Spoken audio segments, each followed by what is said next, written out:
Assalamualaikum warahmatullahi wabarakatuh.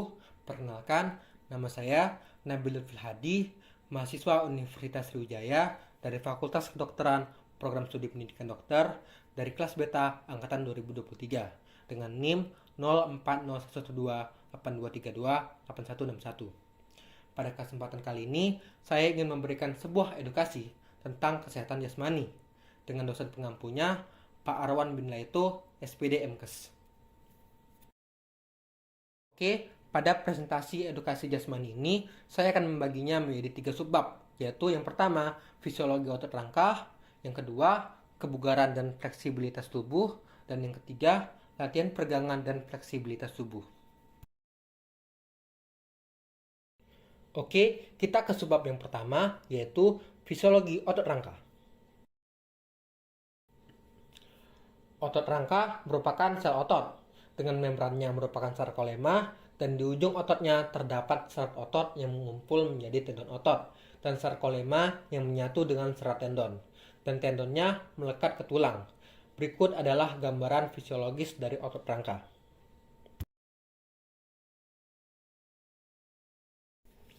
Otot rangka terbagi menjadi 3 jenis, yaitu slow oxidative fiber, fast oxidative fiber, dan fast glycolytic fiber, yang dapat dibedakan melalui sumber energinya, mitokondrianya, kapiler darah, kandungan mioglobin, aktivitas enzim glikolitik, kandungan glikogen, aktivitas miosin ATPase, kecepatan kontraksi, diameter serabut, ukuran motor unit, dan ukuran serabut saraf yang inervasi ototnya, yang dapat dilihat dari tabel berikut ini. Serat otot rangka terdiri atas ratusan sampai ribuan miofibril.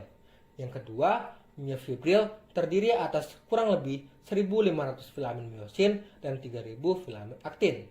Yang ketiga, miofibril berruas-ruas. Yang warna terangnya merupakan aktin, yaitu iben atau isotropik, dan warna gelapnya merupakan miosin, yaitu aben atau anisotropik. Dan terdapat gambaran spray atau lurik pada serat otot rangka. Yang keempat, ada aktin dan miosin yang terdapat overlap, dan miosinnya merupakan cross bridge, dan terdapat interaksi cross bridge dan aktin yang menimbulkan kontraksi. Otot rangka berdiameter 10 sampai dengan 80 mikrometer, yang terdiri dari sarkolema, yaitu membran sel otot. Yang kedua, sarkoplasma, yang di dalamnya terdapat beberapa organela, antara lain mitokondria yang menghasilkan ATP. Dan yang kedua, retikulum sarkoplasma, yaitu sisterna yang berkembang baik untuk simpan CA, dan miofibril, yaitu filamen miosin dan filamen aktin. Otot rangka berinti lebih dari 1, dan potensial membran istirahatnya minus 80 sampai dengan minus 90 mV, dan lamanya 1 sampai dengan 5 mdt, dengan kecepatan penghantaran 3 sampai dengan 5 m per dt. Berikut adalah mekanisme umum kontraksi otot. Yang pertama, potensial aksi dari syaraf motorik sampai ke neuromuscular junction atau end plate, hingga timbullah potensial end plate. Yang kedua, sekresi neurotransmitter asetilkolin dari ujung syaraf. Yang ketiga, asetilkolin gate channel di membran otot terbuka. Yang keempat, ion Na masuk ke dalam serat otot, hingga timbullah potensial aksi. Yang kelima, potensial aksi menyebar di sepanjang membran serat otot. Yang keenam, timbul depolarisasi sampai ke retikulum sarkoplasmik, yang kemudian ion Ca dilepaskan ke miofibril. Yang ketujuh, ion Ca menginisiasi proses atraksi aktin dan miosin, yang kemudian sliding aktin dan miosin hingga timbullah kontraksi. Yang kedelapan, pompa Ca mengembalikan ion Ca ke retikulum sarkoplasmik, yang kemudian kontraksi berhenti atau relaksasi. Berikut adalah mekanisme molekular kontraksi otot filamen miosin filamen aktin. Interaksi miosin, filamen aktin, dan ion Ca menyebabkan kontraksi. Inhibisi filamen aktin oleh kompleks troponin tropomiosin. Aktivasi filamen aktin oleh ion Ca. Interaksi filamen aktin aktif dengan cross bridge miosin, yaitu teori kontraksi Wolff atau teori Raset, dan ATP sebagai sumber energi kontraksi, yaitu peristiwa kimia pada gerakan kepala miosin. Berikut adalah peristiwa kimia pada gerakan kepala miosin. Yang pertama, sebelum kontraksi dimulai, kepala cross-bridge berikatan dengan ATP. ATPase segera memecah ATP hingga terbentuk ADP dan P yang melekat di kepala cross-bridge. Yang kedua, kompleks proponin-propomyosin berikatan dengan ion Ka hingga aktif site pada filamen aktin terbuka atau uncovered sehingga dapat berikatan dengan kepala miosin. Yang ketiga, ikatan antara cross-bridge dengan aktif site filamen aktin, yaitu kepala cross-bridge bergeser di aktif site yang kemudian menimbulkan power stroke dan menarik filamen aktin menggunakan energi dari ATP. Yang keempat, begitu kepala cross-bridge bergeser, maka ADP dan P terlepas dari kepala dan di tempat itu berikatan ATP baru, sehingga kepala cross-bridge terlepas dari aktin. Yang kelima, ATP berikatan yang kemudian power stroke dan seterusnya sampai filamen aktin menarik membran Z dan menimbulkan kontraksi. Oke, kita ke subbab yang kedua, yaitu kebugaran dan fleksibilitas tubuh. Kebugaran jasmani didefinisikan sebagai kemampuan seseorang untuk melakukan kerja sehari-hari secara efisien tanpa menimbulkan kelelahan yang berarti sehingga masih dapat menikmati waktu luangnya. Kebugaran jasmani dibagi menjadi 3 jenis, yaitu kebugaran statis, kebugaran dinamis, dan kebugaran motoris. Kebugaran statis artinya keadaan seseorang yang bebas dari penyakit. Kebugaran dinamis artinya kemampuan untuk bekerja efisien yang tidak memerlukan keterampilan, misalnya berjalan, mengangkat, dan lain-lain. Untuk kebugaran motoris artinya kemampuan untuk melakukan kerja dengan keterampilan tinggi dan efisien. Komponen kebugaran jasmani terbagi menjadi 4, yaitu daya tahan jantung, kekuatan otot, daya tahan otot, dan kelenturan. Untuk daya tahan jantung atau kardiovaskuler adalah kesegaran sistem jantung, paru, dan pembuluh darah untuk berfungsi secara optimal pada keadaan istirahat dan kerja dalam mengambil oksigen dan menyalurkan ke bagian yang aktif sehingga dapat dipergunakan pada proses metabolisme tubuh. Untuk kekuatan otot atau strength adalah kemampuan badan dalam menggunakan daya. Serabut otot akan memberikan respon apabila diberikan beban atau tahanan dalam latihan. Tanggapan atau respon ini membuat otot lebih efisien dan mampu memberikan respon lebih baik kepada sistem saraf pusat. Untuk daya tahan otot atau ketahanan muskulator adalah kemampuan atau kapasitas kelompok otot untuk melakukan kontraksi yang beruntun atau berulang-ulang terhadap suatu beban dalam jangka waktu tertentu. Untuk kelenturan atau fleksibilitas merupakan kemampuan untuk melakukan gerakan persendian melalui jangkauan gerak yang luas. Faktor kebugaran jasmani terbagi menjadi 6, yaitu hereditas, aktivitas, usia, jenis kelamin, gaya hidup, dan asupan gizi. Untuk hereditas, kita mewarisi banyak faktor dari orang tua yang memberikan kontribusi kebugaran aerobik, termasuk kapasitas maksimal sistem respiratori dan kardiovaskuler. Untuk aktivitas yang dilakukan dari hari ke hari, tahun ke tahun, akan membentuk kesehatan, vitalitas, dan kualitas hidup. Untuk usia, efek usia terhadap kebugaran aerobik dapat menurunkannya antara 8% sampai dengan 10% tiap dekade bagi individu yang tidak aktif. Akan tetapi, bagi individu yang aktif, penurunannya setengah dari itu. Untuk jenis kelamin, sebelum puber, anak laki-laki dan perempuan mempunyai kebugaran yang sedikit berbeda, tetapi setelah itu anak perempuan jauh tertinggal. Rata-rata wanita muda memiliki kebugaran aerobik antara 15 sampai dengan 25% lebih rendah dari laki-laki. Untuk gaya hidup merupakan kebiasaan yang dilakukan hampir setiap hari. Gaya hidup meliputi kebiasaan dalam hal makanan dan minuman, serta kebiasaan dalam istirahat dan lain-lain.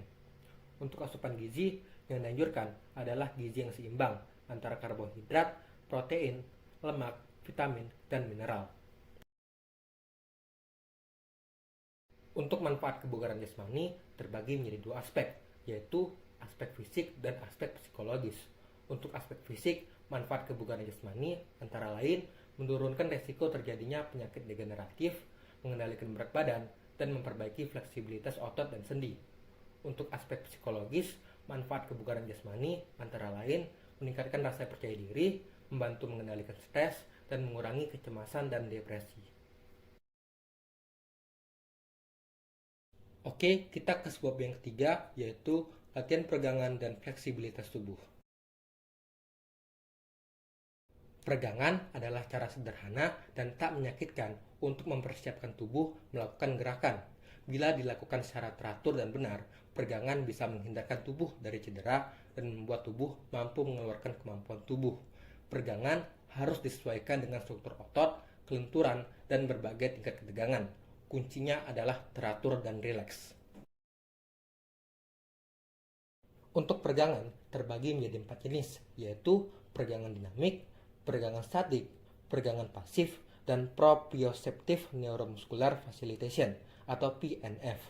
Untuk peregangan dinamik atau dynamic stretch, sering juga disebut sebagai peregangan balistik, adalah peregangan yang dilakukan dengan menggerakkan tubuh atau anggota tubuh secara berirama atau merengut-rengutkan badan. Untuk peregangan statik atau static stretch adalah salah satu cara untuk menegangkan sekelompok otot secara perlahan-lahan sampai titik rasa sakit yang kemudian dipertahankan selama 20 hingga 30 detik. Dilakukan dalam beberapa kali ulangan, misalnya 3 kali untuk setiap bentuk latihan. Untuk peregangan pasif, pelaksanaannya yaitu si pelaku berusaha agar sekelompok otot tertentu tetap rileks. Selanjutnya, temannya membantu untuk meregangkan otot tersebut secara perlahan-lahan sampai tercapai titik rasa sakit.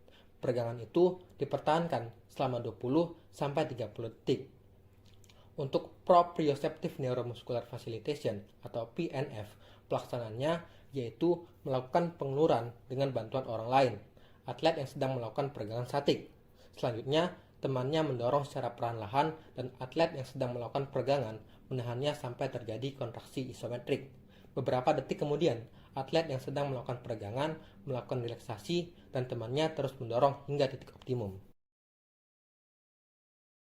Berikut adalah alasan dibalik pentingnya peregangan tubuh, di antara lain mencegah cedera, mempertahankan tingkat kelenturan, merelakskan pikiran, mengurangi ketegangan otot, dan meningkatkan koordinasi tubuh, serta memperluas rentang gerak. Berikut adalah daftar pustaka yang saya gunakan dalam edukasi kesehatan jasmani kali ini. Apakah ada yang ingin ditanyakan terkait presentasi edukasi jasmani ini? Oke, sebelumnya perkenalkan nama saya Yura Candika Yuliani. Saya ingin bertanya, tadi kan ada pernyataan peregangan bisa menghindarkan diri dari cedera. Nah, pada saat kita peregangan, terkadang kita malah bisa cedera. Nah, itu penyebabnya apa ya kira-kira? Terus pencegahannya gimana? Oke, untuk penyebab cedera saat peregangan tubuh, diantaranya melakukan peregangan secara berlebihan dan melakukan teknik peregangan yang salah. Serta ada juga faktor lainnya yang dapat meningkatkan risiko cedera saat peregangan tubuh, diantaranya kelelahan, usia, kondisi medis tertentu, dan kakuan otot. Sedangkan untuk pencegahan cedera saat peregangan tubuh, diantaranya lakukan pemanasan sebelum melakukan peregangan sekitar 5-10 menit. Pemanasan dapat meningkatkan aliran darah ke otot dan membuatnya lebih lentur. Serta gunakan teknik yang benar. Dan jangan lupa untuk mendengarkan tubuh Anda. Hentikan peregangan jika Anda merasakan sakit. Jangan memaksakan diri Anda untuk melakukan peregangan yang terlalu sulit. Lakukan peregangan secara perlahan. Tahan peregangan selama 15-30 detik. Jangan melakukan peregangan secara tiba-tiba ataupun berlebihan. Jika Anda mengalami cedera atau masih merasakan sakit saat melakukan peregangan, segera lakukan konsultasi ke dokter. Dan ada juga tips tambahan lainnya, yaitu lakukan peregangan di tempat yang nyaman dan aman. Gunakan pakaian yang longgar dan nyaman.